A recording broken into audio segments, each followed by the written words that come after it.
பாஜக முன்னாள் தலைவர் அண்ணாமலை செய்தியாளர்களை சந்தித்து வருகிறார். நேரலை காட்சிகள். ஏன் புரட்சி தலைவர் டாக்டர் எம்ஜிஆர் ஐயா பேர் இல்ல?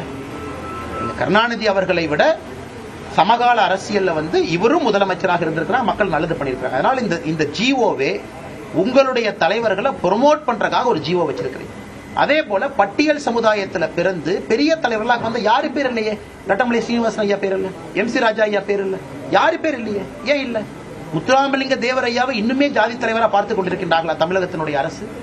அதனால் எந்த பெருந்தலைவர்களுடைய பேருமே இல்ல, முக்கியமான தலைவர்கள் பேர் இல்ல. இவர்கள் இந்த மாதிரி பண்ணாங்கன்னா முக்கியமான தலைவர்களை ஜாதி வட்டத்திலே அடைச்சு வைக்கலாமா? எத்தனை நாளைக்கு ரட்டமலை சீனிவாசன் ஐயாவை ஜாதி வட்டத்தில் அடைப்பீங்க? எத்தனை நாளைக்கு அம்பேத்கர் ஐயாவை ஜாதி வட்டத்தில் அடைப்பீங்க? அதனால் இந்த ஜிஓவை அரசு வாபஸ் வாங்கணும். எல்லோருக்கும் அவர்கள் பிடித்த பெயரை வெறுப்பதற்கு உரிமை இருக்கிறது. இந்த மாதிரி ஜிஓ பேட்டத்தை போட்டு தான் பெரிய தலைவர்களை மறுபடியும் ஜாதி வட்டத்தில் அடைச்சுக்கிட்டே இருக்கிறீங்க. தயவு செஞ்சு மறுபடியும் தமிழகத்தை இந்த ஜாதி வட்டத்தில் அடைக்காம பொது பெயர்களை, எல்லோரும் பொது பெயர்கள் தான்.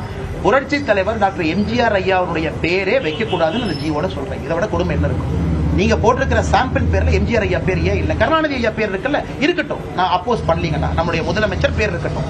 எம்ஜிஆர் ஐயா பேர் ஏன் இல்ல? தமிழ்நாட்டினுடைய முக்கியமான பல தலைவர்கள் பேர் ஏன் இல்ல? அதனால் இந்த ஜிஓ ஒரு கண் துடைப்பு. இதற்கு தலைமைச் செயலாளர் அவங்க எல்லாம் உடந்தையா இருக்கிறாங்க. அவங்க பேர்ல இந்த ஜிஓ இஷ்யூ பண்றாங்க.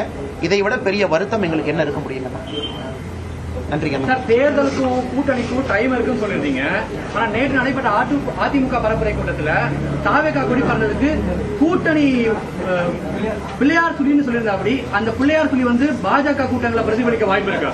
அண்ணே, நான் தேசிய ஜனநாயக கூட்டணியினுடைய தலைவர் நான் கிடையாதுங்கன்னா, நான் முதலமைச்சர் வேட்பாளர் இல்லைங்கன்னா. அதனால் சம்பந்தப்பட்டவர்கள் இதை பத்தி பேசுவாங்க. நீங்க கிட்ட சொன்னதுக்கு பொதுப்படையான கருத்து நான் சொல்லியிருக்கிறேங்கன்னா, மாநில தலைவர் நயினார் நாகேந்திரன் அண்ணங்கிட்ட அதை கேளுங்க, அல்லது எடப்பாடி அண்ணங்கிட்ட கேளுங்க. என்னை பொறுத்தவரை தேர்தலுக்கு இன்னும் காலம் இருக்கிறது, பொறுத்திருக்கும்.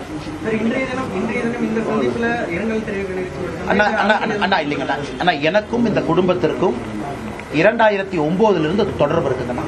அரசியல் நான் வர்றதுக்கு முன்னாடி அந்த குடும்பத்தோடு எனக்கு தொடர்பு.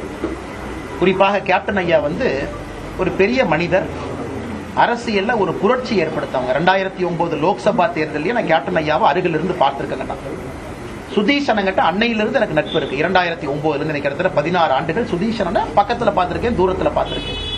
மேடம் பிரேமலதா விஜயகாந்த் அவர்கள் மீது மிகப்பெரிய அன்பு நான் வச்சிருக்கிறேன். அதனால் இந்த குடும்பத்துல எப்பொழுதும் நட்பு இருக்கக்கூடிய ஒரு மனிதனாக, இந்த குடும்பத்தை மதிக்கக்கூடியவனாக, கேப்டன் ஐயாவுடைய புகழை கிடைக்கின்ற வாய்ப்பை பயன்படுத்தி பாடக்கூடிய ஒரு மனிதனாக வந்திருக்கின்றேன். அதே நேரத்தில் பாரதிய ஜனதா கட்சியினுடைய தொண்டனாகவும் அரசியல் பேசுவதற்காக வரலீங்கன்னா, இந்த குடும்பத்தின் மீது இருக்கக்கூடிய மரியாதைக்காக வந்திருக்கேன். நன்றிங்கண்ணா. தேங்க்யூ அண்ணா. பாஜக முன்னாள் தலைவர் அண்ணாமலை செய்தியாளர்களை சந்தித்த காட்சிகளை பார்த்தோம். கரூர் பாதுகாப்பான ஊர், அங்கு யார் வேண்டுமானாலும் வரலாம் என்ற கருத்தை அண்ணாமலை தெரிவித்திருக்கிறார்.